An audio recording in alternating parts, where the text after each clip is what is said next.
Natin. Oo nga. Ito yung doon kanina. Diyan lang yung yautong, oh. Mas malapit na yung Lambton. Isang station na lang, di ba? Pero ang ganda rin pala ng...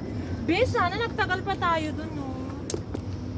Nagpindasuan dyan nato na niya. Di ba ang ganda ng bundok? Yan yung nakikita natin yung bundok na kanina talaga, no? Oo. Alabe, ayun yung batong hinahanap natin, no? Ha? Ayun yung batong pagtugawan ko. Ay, ayun. Oo nga, yun yung bato. May nakita ako dun, may daanan eh. Alam mo ba yung kung saan tayo kumain?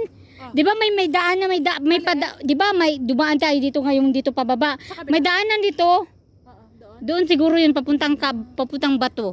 Ayun yung bato, be, oh. Oo nga, yung pwedeng maupo. Yun yung hinahanap ko. Kala ko sa may sementeryo ba? Parang may tao nga dun eh. Parang may tao. May dalawa. Ayun oh, may nakaputi oh. Baka yung sila ate kanina. Ewan. Ay, hindi. Hindi bababa yung mga yan dyan. No. Ang ganda. Ito ba to? Pwede ba ito? Ako pa dito. Eh, Diyos ko.